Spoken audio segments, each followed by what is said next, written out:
नमस्ते। अच्छा, परवरिश ये एक ऐसा सफर है जिस पर हम सब निकलते हैं, है ना? पर क्या कभी सोचा है कि इस सफर को आसान बनाने के लिए कोई नक्शा भी हो सकता है? जी हाँ, बिल्कुल हो सकता है। और ये नक्शा हमें बाल मनोविज्ञान देता है। तो आज हम परवरिश के उन 3 सबसे मजबूत स्तंभों को समझेंगे जो एक खुश और मजबूत बच्चे की नींव रखते हैं। चलिए शुरू करते हैं। तो सबसे पहले आइए एक सवाल से शुरू करते हैं कि परवरिश का असल मतलब है क्या? क्या इसका मतलब सिर्फ बच्चे की ज़रूरतें पूरी करना है, खाना, कपड़ा, स्कूल भेजना, या फिर ये इससे कहीं ज़्यादा है? अक्सर हम दिन भर की भाग-दौड़ में इसकी असली मतलब पर सोचने का मौका ही नहीं निकाल पाते। देखिए, मनोविज्ञान कहता है कि परवरिश सिर्फ जिम्मेदारियां निभाना नहीं है। ये तो बच्चे की अंदरूनी दुनिया को समझने की कला है। उसकी भावनाएं, उसका समाज को देखने का नजरिया, उसकी सोच, इन सबको समझना। और इसी समझ को आसान बनाने के लिए एक बहुत ही कमाल का ढांचा है जो इन 3 स्तंभों पर टिका है। तो हमारा पहला और सबसे सबसे जरूरी स्तंभ है जुड़ाव की नींव।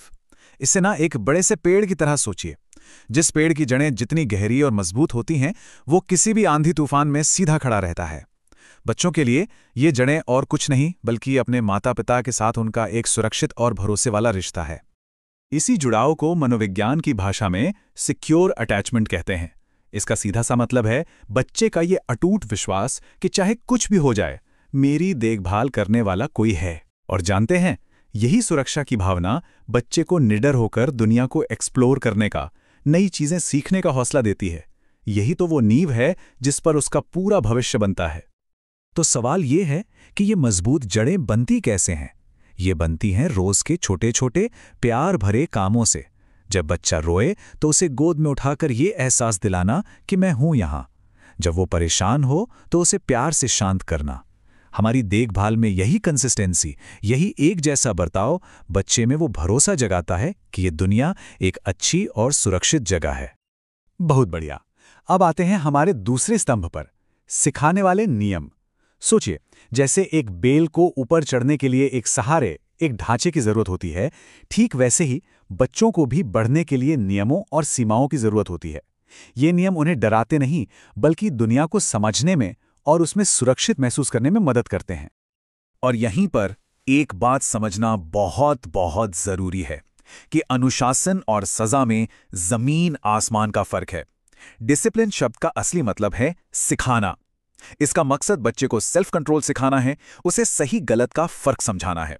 दूसरी तरफ सजा का आधार डर होता है, जो लंबे समय में उस भरोसे की नींव को ही कमजोर कर देता है जिसे हम पहले स्तंभ में बना रहे थे। परवरिश की इन 4 शैलियों को देखें तो तस्वीर और भी साफ हो जाती है।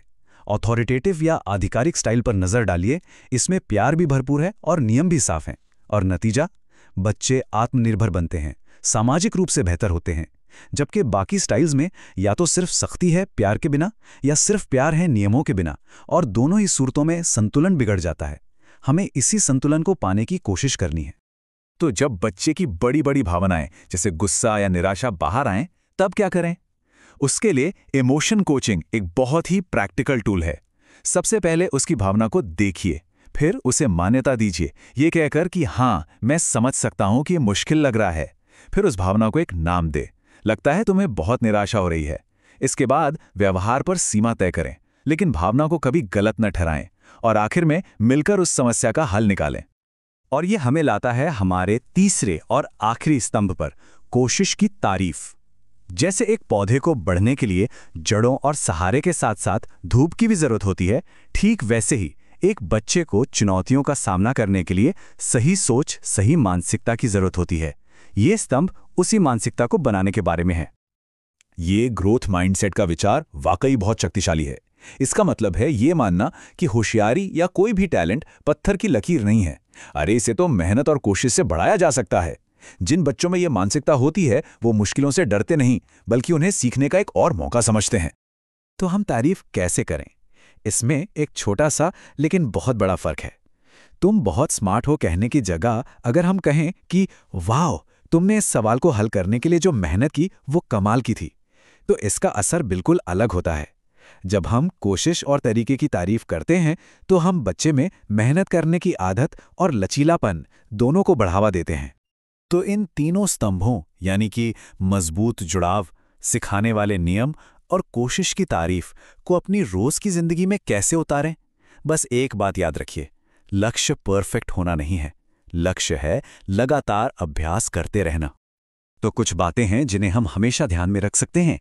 एक तय रूटीन बनाएं, बच्चे की भावनाओं को नाम देने में उसकी मदद करें, हमेशा कोशिश की तारीफ करें, सिर्फ नतीजों की नहीं। और हाँ, कुछ चीज़ों से हमेशा बचना है, जैसे कि बच्चे को शर्मिंदा करना, दूसरे बच्चों से उसकी तुलना करना या शारीरिक दंड का इस्तेमाल करना। और अंत में शायद सबसे जरूरी बात, परवरिश एक अभ्यास है, कोई परीक्षा नहीं जिसमें पास या फेल होना है। हमसे और आपसे सबसे गलतियां होंगी, और जब हो तो बच्चे से माफी मांगने में हिचकिचाए नहीं। जानते हैं क्यों? क्योंकि बच्चे उससे भी सीखते हैं। वे सीखते हैं कि गलतियां करना ठीक है और उन्हें सुधारना उससे भी ज्यादा जरूरी है। तो असली सवाल ये नहीं है कि एक परफेक्ट माता पिता कैसे बने। असली सवाल ये है कि आज हम अपने बच्चे के साथ मिलकर क्या नया सीख सकते हैं।